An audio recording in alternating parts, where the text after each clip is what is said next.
This layer may contain many neurons, this layer may contain many neurons, and so on. Neuron 1, neuron 2, and so on, 7 neurons. Then you have neuron 1, neuron 2, and then 7 neurons. This layer, and this last layer. So that's this layer L, this last layer. This is layer 1, this is layer 2. So this is layer 1, this is layer 2, this is layer L, and this is the last layer. Something that is coming inside the A before the very first layer is actually X, or let me call it A0. X or A0. I'm assuming one is appended inside it. One is appended at the top. See?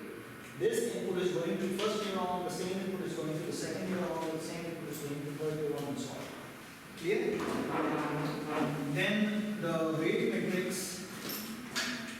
The weight matrix of the first line is W1, where the first row are all the weights of first neuron, the second row is all the weights of the second neuron, and so on. Clear? And there are several neurons here. Then you apply this, you multiply this with A0, and you get your Z1, and then you apply this G on Z1 to get your A1. And here is A1.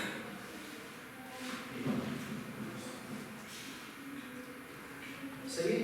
So A1 is fed to there, A1 is fed to there, A1 is fed everywhere, including 1 on top of A1. Yes. A1 के top पे 1 embed किया जा चुका है. सही है? So let me be explicit and write this in. A0 is simply 1 times X.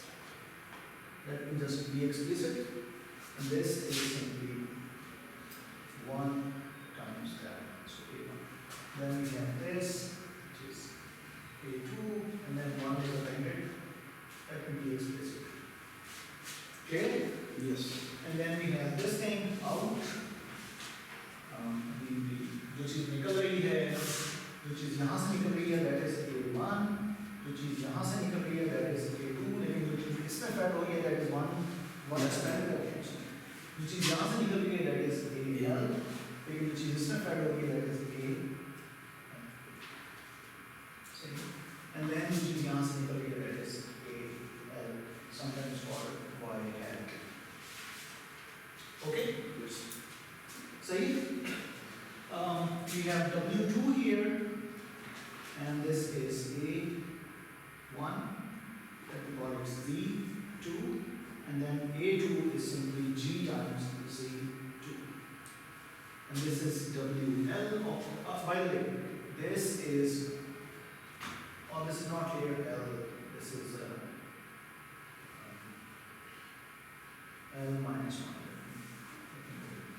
This goes there, and then dot dot dot, and then this goes there. Make sense? So dot dot dot there. Make sense? Yes. Because this is every layer. For the first layer this happens, for the second layer this happens. Second layer will provide that will be fed into the third layer. So this is L layer. L layer will get a L minus 1 and so on. And similarly. We have this. And here we have L minus 1, dot dot dot, and make sense? Makes sense. So A2 is this, Z2, then we have WL times AL minus 1, that is ZL, then we have AL equals to G times ZL, and then we have this WL times AL minus 1 equals to CL, where capital L, I'm assuming, is the last layer. Okay. So far we have only one neuron in the last layer. Because the problem we are targeting is binary classification problem. अभी मैं थोड़ी देर बाद बताऊंगा कि जो ध्यान versus rest हम करते हैं for binary classification, it can be achieved by placing several neurons in the last layer. So you can achieve the multi-classification, one versus rest, by just having the last layer having more than one neurons. I will show you that. See?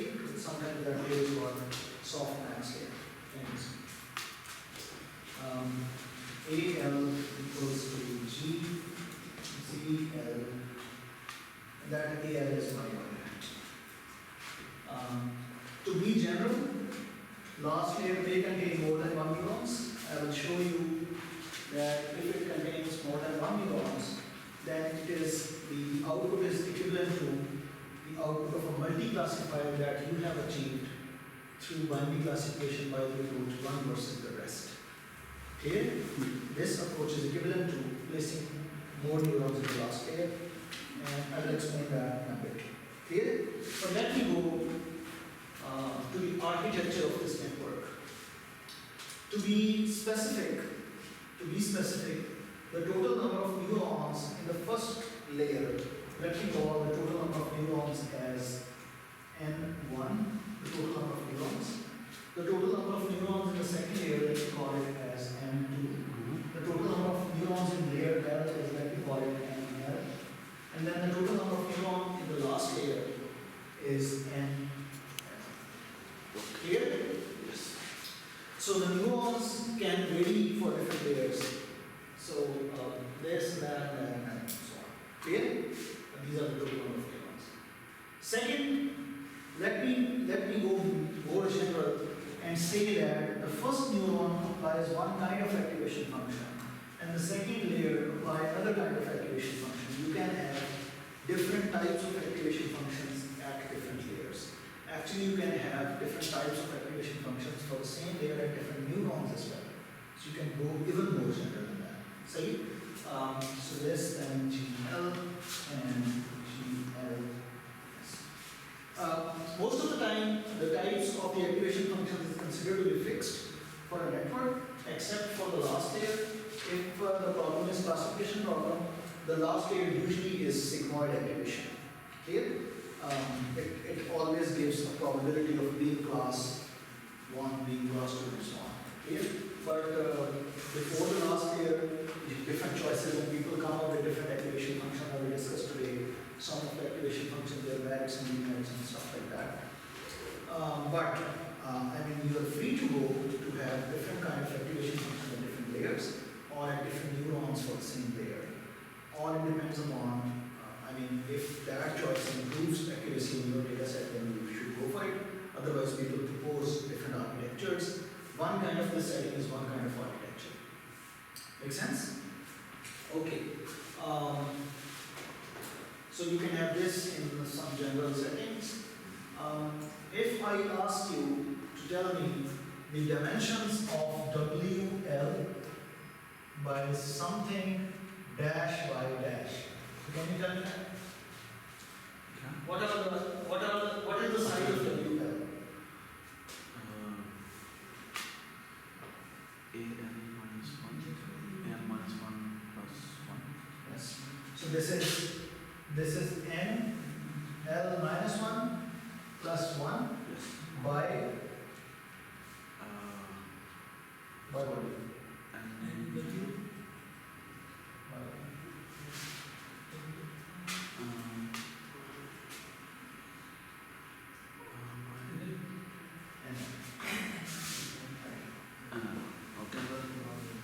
Yeah.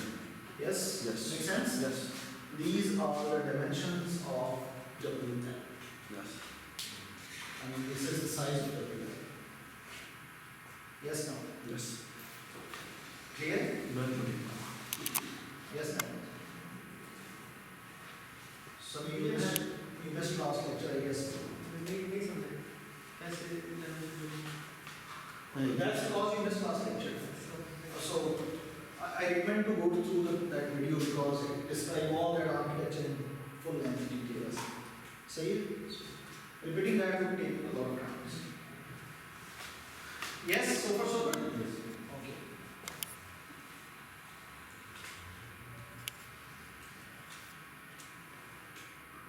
Let me first focus on the softmax layer.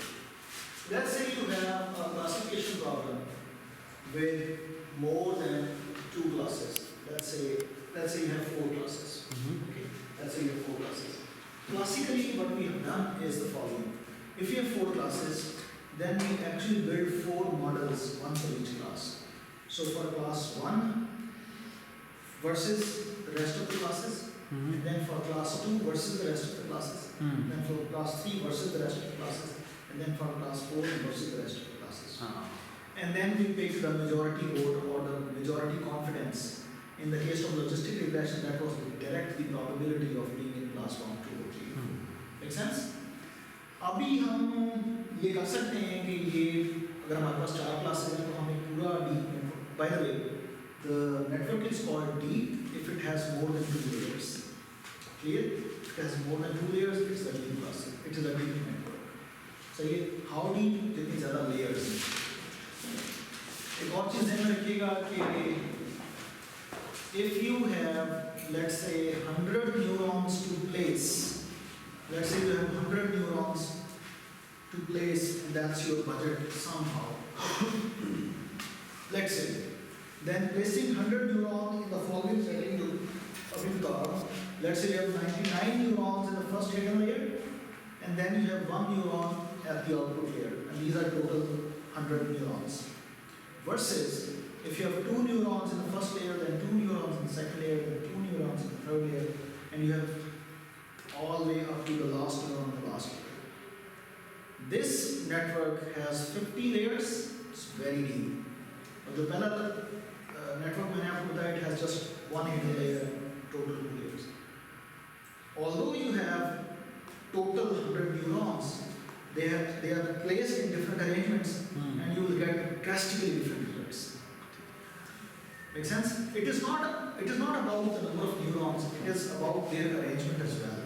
So when you come up with the architecture, it is 2 things: the number of neurons as well as their arrangements, which means the number of layers and stuff like that. And it is believed and practically seen that network which is more deep is better than a network which is less deep but wide. So for example, if you place a lot of neurons in a layer but you go less deep, it is the better strategy is to go deep and place less neurons. Make sense? अगर आपके पास budget है हर layer पे ज़्यादा neurons place करने का, you can do it. लेकिन अगर आप वर्सेस वाला कंपैरिजन करना चाहते हैं कि अगर मेरे पास 100 न्यूरॉन्स हों तो can I get different arrangements and they will give me different accuracies? The answer is yes. And the recommended thing is if you go more deep, that is better. Make sense? Okay. Let's say you have 4 classes. Then previously हम करते ये थे कि ये हमारे पास let's say xi है, ये कोई वेक्टर है, और हमारे पास yi होता था, ये लेबल होता था 1 2 3 4, और 1 वर्सेस ऐसे में हम इसको 1 कर देते थे, बाकी सबको 0 कर देते हैं, so on. Let's say actual label 3 है, तो हम इसकी labelling strategy 1 of k coding इसको कहते हैं. हमारे केस में 4 क्लासेस हैं तो 1 of 4 कोडिंग. तो इस 3 को रिप्रेजेंट करने का एक तरीका ये भी है. सो थर्ड इंडेक्स में 1 रखते हैं. सही?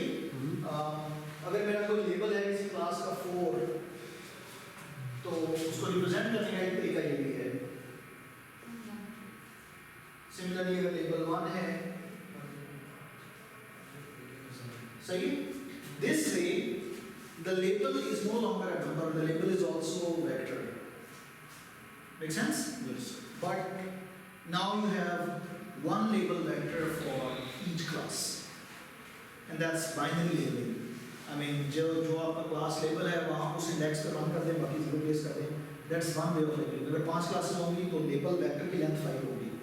अगर 100 क्लासेस होंगी तो लेबल वेक्टर में टोटल 100 कंपोनेंट्स होंगे. Yes? अब होगा ये, फॉर एग्जाम्पल अगर आपकी 4 क्लासेस हैं तो आप एक यूनिट यहाँ पे लगाएंगे जिसमें सिग्मॉइड होगा, एक यूनिट यहाँ पे लगाएंगे जिसमें सिग्मॉइड होगा, एक यूनिट यहाँ पे लगाएंगे जिसमें सिग्मॉइड होगा, एक यूनिट यहाँ पे लगाएंगे जिसमें सिग्मॉइड होगा. सही है? और आपका जो y hat आएगा, it will be a vector of certain probabilities. So first will give you, ये सिग्मॉइड बताएगा what is the probability कि ये जो फीचर वेक्टर आया है it belongs to class 1. ये बताएगा what is the probability it belongs to class 2, what is the probability it belongs to class 3, what is the probability it belongs to class 4. सही? अब आप करेंगे कि इन चारों नंबर्स को लें, उनका सम लें और सम से हर एक नंबर को डिवाइड करें. डिवाइड बाय द सम. ये 4 नंबर है ना, इनका सम लेके हर एक को सम से डिवाइड करते हैं. Now they are pure probabilities. कि क्लास 1 के होने की प्रोबेबिलिटी क्या है, क्लास 2 के होने की प्रोबेबिलिटी क्या है, क्लास 3 के होने की प्रोबेबिलिटी क्या है, सो फॉर एग्जांपल सिफायर ने आपको जो 4 नंबर्स दिए हैं, you just normalize these numbers so that their sum becomes 1. Now these are exact probabilities कि क्लास 1 की प्रोबेबिलिटी क्या है, 2 की, and this is actually the one versus rest वाला scenario. Exact scenario. This actually goes to that. One versus rest करके चार classifiers train कर लें, या end पे चार sigmoid लगा के classifier train कर लें, they are equivalent. Equivalent in the sense कि अगर आप separate classifiers train करेंगे, they will be having more power because आपके number of weights उतने ही हैं और आपने एक classifier train किया है. वहाँ पे चार classifier जब आप train करेंगे तो number of weights आपके ज़्यादा होंगे, so you have more power there. So वो आप यहाँ पे achieve कर सकते हैं by adding more layers and more neurons and stuff. मेरी बात समझ में आ रही है?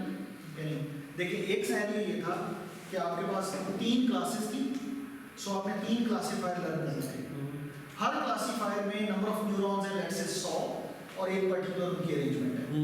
तो तीन classifiers में जो total number of weights आपने learn किए हैं वो 3 times more. Yes? जबकि अगर आप end पे एक softmax layer add कर देते हैं which means 3 sigmoid at the end layer और आपके classifier में total neurons अभी भी 100 ही हैं. You have restricted your classifier. So one versus rest के साथ अगर आपने exact comparison करना है, you increase more layers and increase more neurons. So इसीलिए जब आप multi classifier पे जाते हैं, so it is recommended to have more power than, यानी you allow more sophistication to your model. Otherwise go and train exact equivalent बनाना है, you have to give more power. लेकिन लोग करते ही हैं, they just add at the end softmax layer and चूंकि binary classifier कभी train किया ही नहीं है individually. Softmax एक ही दफा multi classifier train कर लिया हुआ है. So whatever the architecture is, it works for multi classification. Make sense? So the recommended one is कि हम आखिरी लेवल पे ना रखें बल्कि अलग-अलग बनाएं. नहीं recommended is कि last पे रख लें. Yes. Last पे रख लें. ठीक. Last पे रखें. लेकिन which one is better? I mean the exact अगर आपने exact comparison करना है तो फिर अलग है. अगर आपने exact comparison करना है तो फिर आप one versus rest के लिए अगर एक binary classifier train कर रहे हैं, ठीक है. तो उस neural network की कोई power है, कोई architecture number of layers neurons. जब आप दूसरा classifier train करते हैं तो your उसकी जो power है वो exact उतनी है जितनी पहले वाली है ना, या third. लेकिन जो total number of parameters है that is total number of classes times the power of one network. अगर आप network की power उतनी रखते हैं और multi class को feed in कर देते हैं, then you have applied a restricted model when you have that softmax layer. मेरी बात समझ आ रही? अब अगर one versus rest individual के साथ आपने comparison करना है, you should have given more power to your neural network, maybe more neurons in every layer or maybe more layers. Okay. समझ आ रही? Right. लेकिन चूंकि कितनी layers होनी चाहिए, कितनी neurons हर एक layer में होनी चाहिए, this is already a hyperparameter. We do not know which one to go. So people suggest certain number of layers. People suggest a particular architecture for a softmax. And then they cross-validate over a softmax के यार इतनी layer मज़ीद लगा दूँ कितने neurons मज़ीद है, rather than going to validate each binary classifier individually and then coming up. People came up with this strategy, and this is applied in direct and logistic regression as well. What I want to say you is this is no different than combining several binary classifiers in one versus the rest scenario. The softmax layer is not something very different than that. It's exactly the same. Clear? Okay, so once it gives you y hat, then you compare your y hat with your label. One way of comparing is just compute the square term. So this is your y hat, 4 numbers, and this is your exact the label network. So now you define the loss between them. Yes, or loss को minimize करें. One loss is just a square norm, or you can have a cross entropy norm for multi-class and so on. So जहाँ कहीं आप ये softmax layer देखें उसे घबराएं. It is just one versus the best approach in one go. Clear? और ये बिल्कुल उस जैसी ही चीज़ है. Multi-classifier. सही? So वो जो कहते हैं कि multi-classifier एक ही दफा learn कर लेते हैं. Actually binary classifiers आपस में combine होते हैं. ये softmax layer है. अब 1000 क्लासेस है तो आखिरी जो लेयर है उसमें 1000 न्यूरॉन्स होंगे और हर न्यूरॉन सिग्मॉइड होगा to give the value between 0 and 1 और फिर आप नॉर्मलाइज करेंगे ताकि सबकी जो प्रोबेबिलिटी है they should add up to 1. Make sense? Yes no? Okay. और डेफिनेटली जब ये आप एंड में ये लगाएंगे तो लॉस फर्क तरीके से आएगा. उसकी बैक प्रोपगेशन का तरीका भैया जो मैंने आपको बताया है जो भी लॉस है, जो भी आपका लॉस फंक्शन है उसका डेरिवेटिव लेंगे जो मैंने आपको लास्ट लेक्चर में एग्जैक्ट तरीका बताया, लॉस चेंज करने से वो तरीका तो चेंज नहीं होने वाला। लॉस हम चेंज करने से जो लास्ट लेयर है उसका जो डेल्टा निकालना है वो फर्क कैसे निकलेगा, मैं देख रही हूँ तो आपको बता रही हूँ पीछे कैसे करना है। Make sense? It's the first question. Okay, so you can have your, I mean, always of the time when you apply a money classification in deep learning, the last layer is softmax layer. So don't be worried about the softmax layer. It is just the last layer with as many neurons as your classifiers, and each neuron has sigmoid activation function. Almost always. Clear? Okay. So let me keep it general. So last layer may have many neurons. Make sense? Rather than one neuron. One neuron means one binary classifier. Another neuron means another binary classifier. And you are combining here. अब by the way पहले भी ऐसे ही करते थे, सबको लेके तो उसको से मैक्स लेते थे. अभी भी मैक्स की बेस पे डिसीजन आएगा. सही है? Okay. और this is not a recommended loss function, square loss. The recommended loss function again is cross entropy. सही है तो लॉस entropy का एक function. Anyways, whatever loss. By the way, this is not the loss function. That is, जब हमने logistic regression पढ़ा था तो square loss logistic के केस में और cross entropy they have a clear difference because the और by the way ये आपके midterm में आप में से काफी सारे लोगों ने ये सवाल गलत कर दिया. मैं चेक कर रहा था कि logistic regression में और linear regression में जब gradient descent यूज करते हैं तो क्या तरीका का उसका होता है. Linear regression में gradient descent यूज क्यों नहीं करते, लॉजिस्टिक में क्यों यूज करते हैं. तो काफी सारे लोगों ने लिखा है कि लॉजिस्टिक का जो कॉस्ट फंक्शन है वो कन्वेक्स नहीं होता, इसलिए ग्रेडियंट डिसेंट यूज करते हैं. नहीं, कन्वेक्स होता, क्लोज्ड फॉर्म नहीं होता, तो कन्वेक्स है. लॉजिस्टिक रिग्रेशन में cross entropy as compared to squared loss it makes a shift from non-convex to convex. That's a big shift. In neural networks, no matter what loss function you come up with, almost always it will be non-convex because of several nonlinear previous transformations.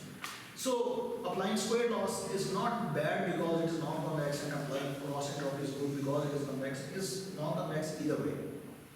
It turns out that the cross entropy, in the case of cross entropy, people have came up with several empirical results that the cross entropy loss actually it converges fastly to global manner. That's why it is good to go with that. But square losses as it will make it more epochs than the previous one.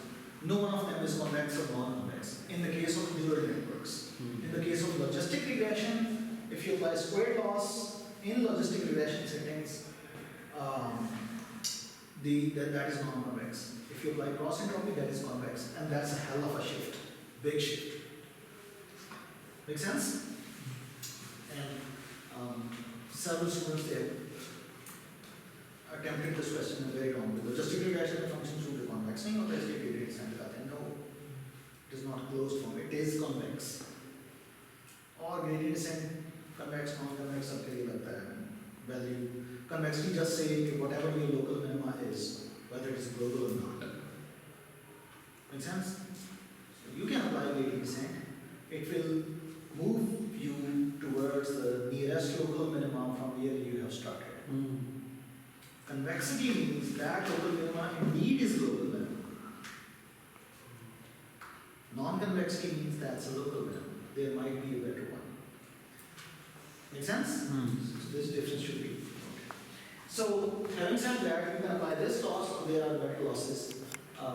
Loss function available. Whatever the loss is, you know how to backpropagate and stuff like that. Make sense? Okay. Now let's focus on some famous activation functions that people use, merits and demerits and stuff. Clear?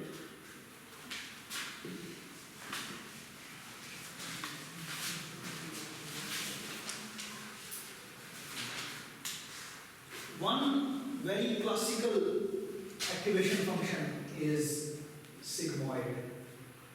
The sigmoid is the following: 1 plus e raised to the power minus x. Obviously this x is w times a. That's one number. Every activation function is a real valued function on a real value. Makes sense? It takes a real number, it outputs a real number. if you apply it on a vector, it is just an element-wise application. It is not KDA. Make sense? सही है ना? जैसे आपने matrix का square करना है, तो एक है आप मैट्रिक्स का एलिमेंट वाइज स्क्वायर कर लें, एक ये है कि मैट्रिक्स को मैट्रिक्स से मैट्रिक्स मल्टीप्लिकेशन के तौर पर मल्टीप्लाई करें। सो ये जो पहला केस है उसमें वो जो स्क्वायर फंक्शन है वो रियल वैल्यूड फंक्शन है, रियल इनपुट है। जो दूसरा केस है उसमें मैट्रिक्स वैल्यूड फंक्शन है, मैट्रिक्स इनपुट है। समझ आ रही है? सो एलिमेंट वाइज अप्लाई करने से मुराद ये नहीं, एलिमेंट वाइज अप्लाई करने से मुराद है आपने वो फंक्शन सेवरल टाइम्स अप्लाई किया है, काफी डिफरेंट वैल्यू अरे के ऊपर फंक्शन अप्लाई करने का मतलब ये है कि एक एलिमेंट पे जो फंक्शन अप्लाई करना हो तो वो आपने लूप के अंदर सब पे अप्लाई कर दिया। That doesn't change the identity of the function. But बात समझ में आई? So this is the real value function और real input.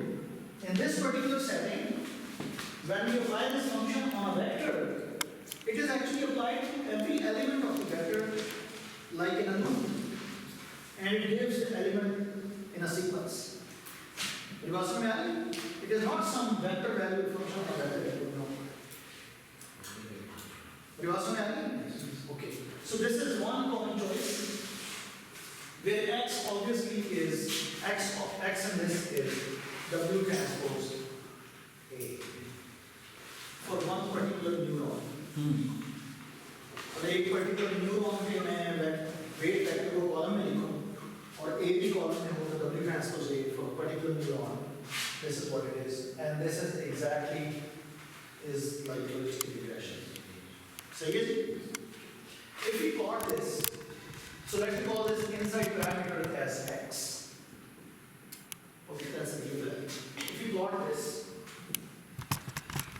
take this kind of shape. Sorry.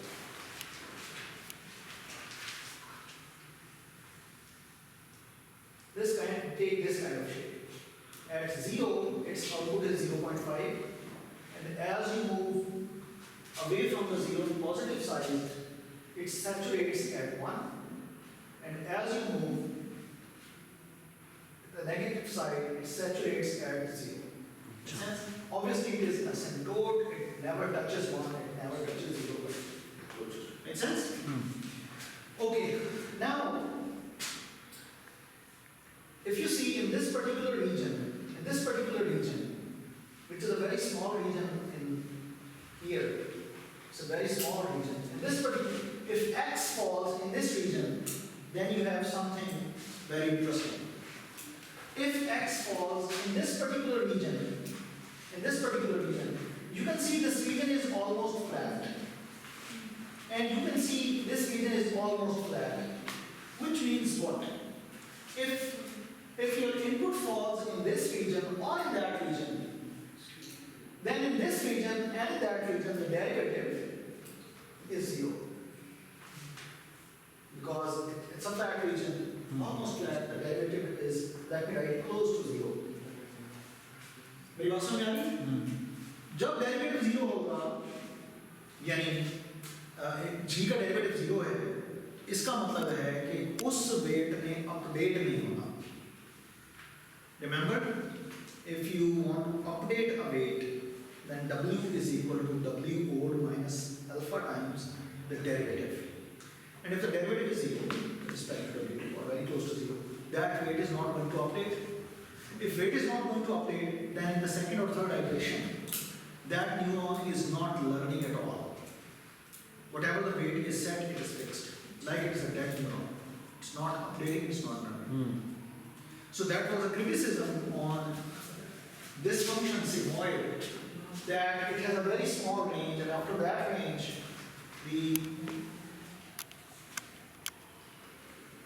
they are the liquid. And after that range, the function makes the inputs to saturate, and the derivative of 0 makes the close to 0 means if the derivative is very close, if the derivative is 0, nothing is happening. If the derivative is very, very small, close to 0, that means you are taking very small steps, and going towards local minimum, which means it will take very long to converge. Make sense? Yes, no. So people came up with different kind of ideas. Another function, but this function has merits to be in the very last layer in the classification framework because it gives a probability, it gives the value between 0 and 1. That's why the पिछली layers में यहाँ भी हो classification में normally last layer में people use this. Okay. Then we have another kind of function g is equal to hyperbolic tangent. Tan h. If you draw this function, this function is centered at 0 and it is roughly linear in a particular range, then after that range it saturates. Kind of this. Okay. So it is centered at 0. In this particular range, it is very good linear. After that range, it kind of saturates. But its saturating pattern is roughly similar to this one. It provides a better range. In this particular range, it is linear, but the saturation problem is also there in tan h as well.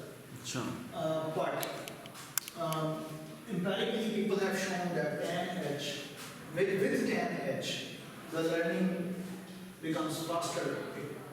It converges to local minima quickly as compared to sigmoid. So this is a very good choice of people. But the saturation problems are still there. The third function is value, which is max of 0 and x. That's the function, max of 0 and x. Which means, and this is called value, which is, you can pronounce this as RE for rectified, L for linear, U for unit. Rectified linear unit. Sure. And अगर आप इसको और से देखें, can you tell me the value of this function at minus 3? 0. 0. Can you tell me the value of the function at 12? 12. So this function has the following graph. It has this line, and then it has this thing before 0. See? A good thing about this function is in this particular region it never saturates. You always have an active derivative, which means you are always learning as long as you are in this region. But in this region there is again a saturation problem. If your output falls in this region, then the derivative in this region is 0, and actually the derivative in this region is exactly 0. That means the neuron is completely dead. No learning at all. Make sense? Yes. But in practice, ReLU is performing even better than tan h. Sure. Even with these properties, practically people use this and it performs very well, very quick learning and stuff like that. You can come up with your activation function. But remember, ये जो लोग activation function introduce कर रहे हैं, the activation function should not be very expensive to apply. It should be nonlinear and the derivative should be easy to compute. And should not have saturation problems and stuff like that. Make sense? These choices, you can come up with a function with very complicated things and stuff like that, very expensive to apply, and do not have saturation problems. That's it. Then the learning may slow down because of the application of that function. So these kind of choices. Then another improvement on ReLU is leaky ReLU. Leaky ReLU is the following. You have this line, and then you have some other line here. That means derivative never goes 0. And because these are two lines of different slopes that are combining together at 0, this overall function is nonlinear. You require nonlinearity so that different neurons, they do not merge together. So this is nonlinear and the derivative never goes to 0 at any point other than the 0. So why not we have a completely linear activation function? Well, that will make different neurons to merge together and the overall thing will become linear regression model. So neuron 1, W transpose times this, and then neuron 2. You can write the whole thing as 1 W times this. And they will, they will, they will, they will start combining together, and the overall thing will become one neuron at the end of the day. Make sense? These kind of choices. Then another improvement on ReLU is leaky ReLU. Leaky ReLU is the following. You have this line, and then you have some other line here. That means derivative never goes 0. And because these are two lines of different slopes that are combining together at 0, this overall function is nonlinear. You require nonlinearity so that different neurons, they do not merge together. So this is nonlinear and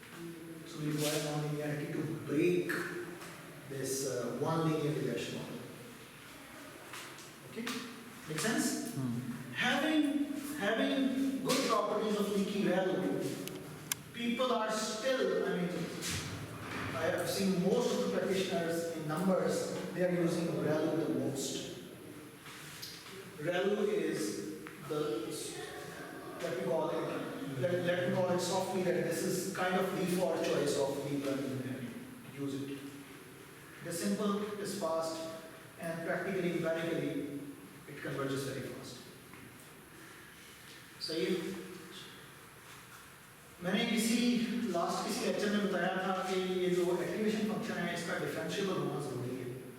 ये function differentiable नहीं है और ये differentiable if mathematicians को यहाँ पे गुस्सा आएगा क्योंकि ये डिफरेंशिएबल नहीं है, लेकिन engineers they will be happy. It is not differentiable just on 1.0, it is differentiable everywhere there.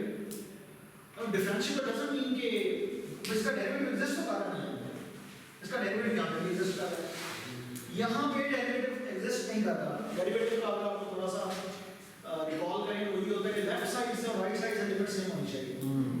तो अगर मैं लेफ्ट साइड से अप्रोच करता हूँ इस पॉइंट को, द वैल्यू इज 0। अगर मैं राइट साइड से अप्रोच करता हूँ, सो अगर मैं लेफ्ट साइड से अप्रोच करूँ तो वैल्यू इज 0, अगर मैं राइट साइड से अप्रोच करूँ तो वैल्यू इज नॉट 0।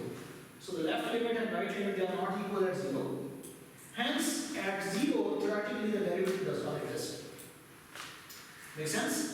और ये कोई भी फंक्शन जहाँ पे इस तरह के कॉर्नर्स आएंगे आप देखेंगे वो कॉर्नर्स की जगह पे डिफरेंशिएबल होगा नहीं। Clear?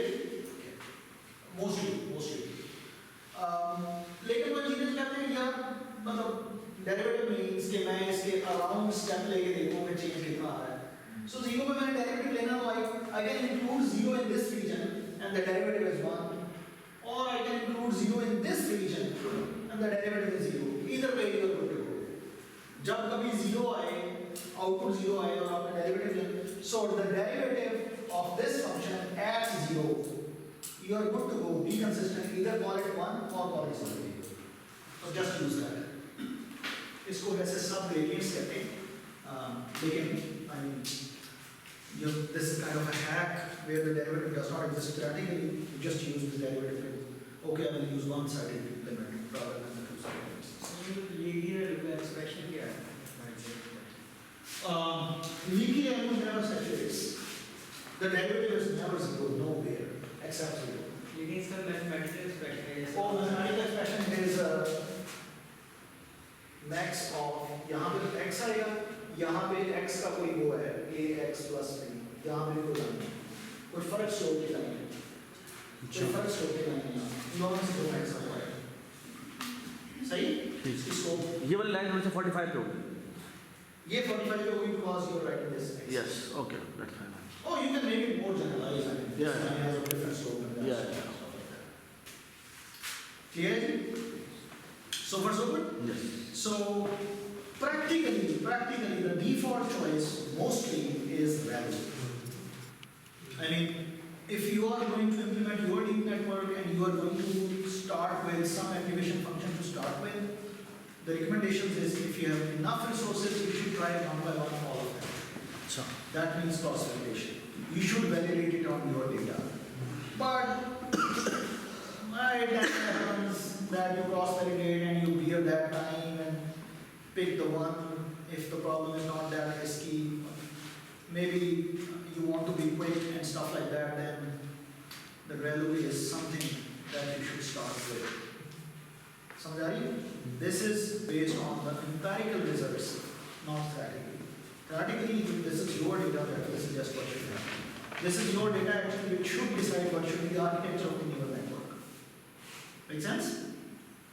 Yes, no?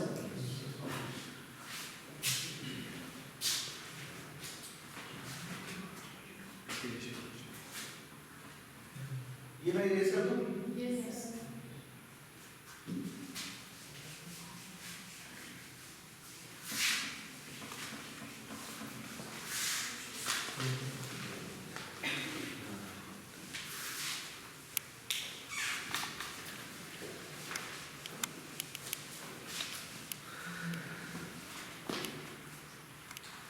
One observation regarding the standardization and normalization of the data is that in different situations, in particular when you apply the gradient descent method, whether in batch mode or in stochastic mode or in mini batch mode.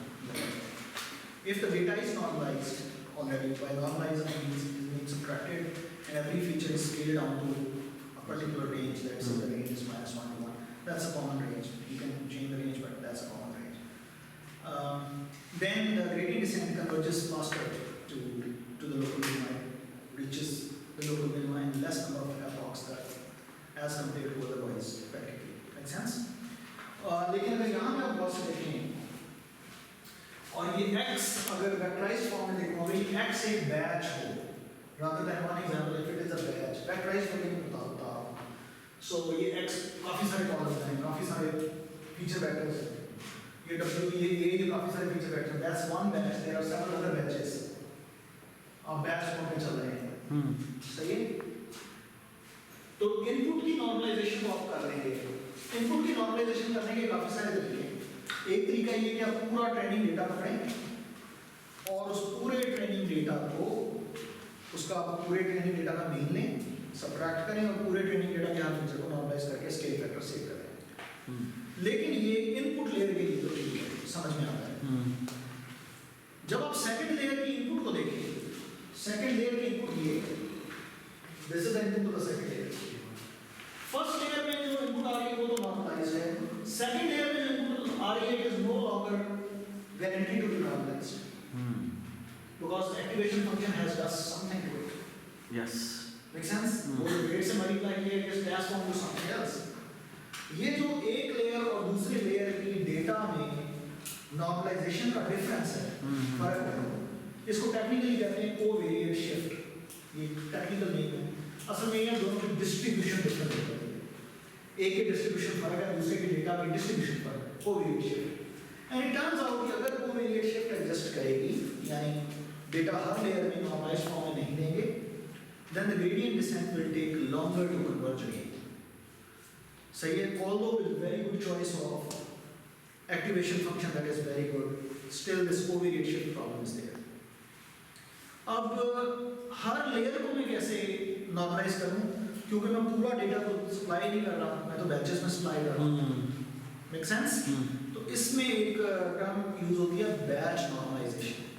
Batch normalisation ये है कि आप इसका mean subtract करें इसमें से और इसके जो भी स्केल फैक्टर्स हैं सेव कर लें। रिमेंबर मैंने f नॉर्मलाइज का फंक्शन भी आपको इंप्लीमेंट कर दिया वैसे ही है। Let's say apply this here, फिर यहां से यहां भी एक बैच निकलेगा, उस बैच को भी स्टैंडर्डाइज और नॉर्मलाइज कर लें, इस बैच को भी कर लें, हर लेयर से पहले बैच को नॉर्मलाइज कर लें। मेरी बात समझ आई? अब सवाल यहाँ पे ये पैदा होता है कि इसी ट्रेनिंग फेज में जब दूसरा बैच आएगा तो क्या उस बैच में से उसका अपना मीन सबट्रैक्ट करेंगे या पिछले मीन का कुछ हिस्सा भी उसमें कंट्रीब्यूट होगा? मेरी बात समझ में आ रही है? एक बैच गुजर गया, एक बैच के हर मीन और वो सबट्रैक्ट हो गया, अब दूसरा बैच आएगा। अब ये पहला इपॉक कंप्लीट नहीं हुआ, पहला बैच आया, फर्स्ट लेयर पे नॉर्मलाइज हुआ, सेकंड लेयर पे नॉर्मलाइज हुआ, थर्ड लेयर पे नॉर्मलाइज हुआ, फोर्थ लेयर पे नॉर्मलाइज हुआ, डन। सेकंड बैच आया, वो अपने तौर पे फर्स्ट लेयर पे नॉर्मलाइज हुआ, सेकंड लेयर पे नॉर्मलाइज हुआ, थर्ड लेयर पे नॉर्मलाइज हुआ, डन। तीसरा बैच आया, चौथा, पांचवा, एक एपॉक कंप्लीट हो गया, लेट्स से। जब दूसरा एपॉक आएगा तो यही बैचेस अपने डिफरेंट लेयर्स पे फर्क तरीके से दोबारा नॉर्मलाइज होंगे। मेरी बात समझ में आ रही है?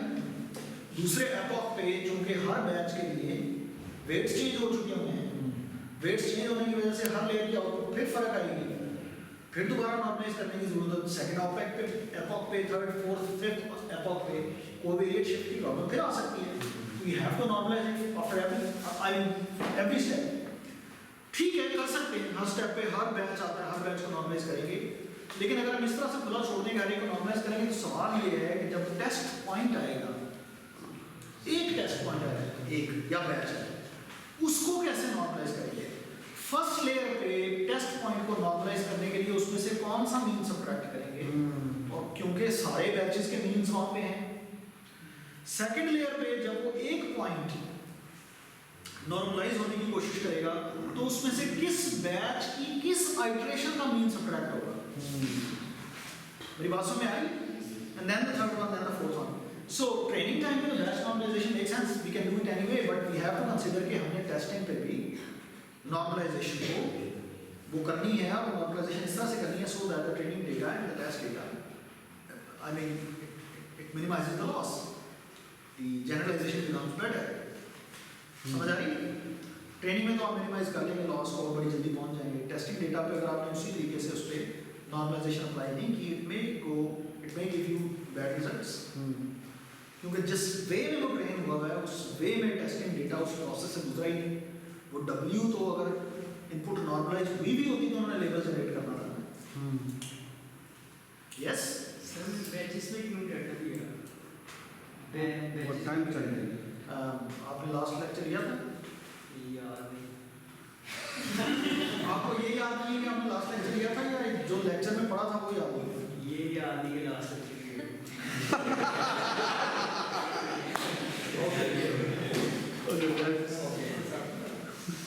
लास्ट लेक्चर आई गेस 3 घंटे का था. लॉन्ग लेक्चर था. नहीं लास्ट लेक्चर 3 घंटे. उससे पहले लास्ट लेक्चर 1.5 घंटे का था.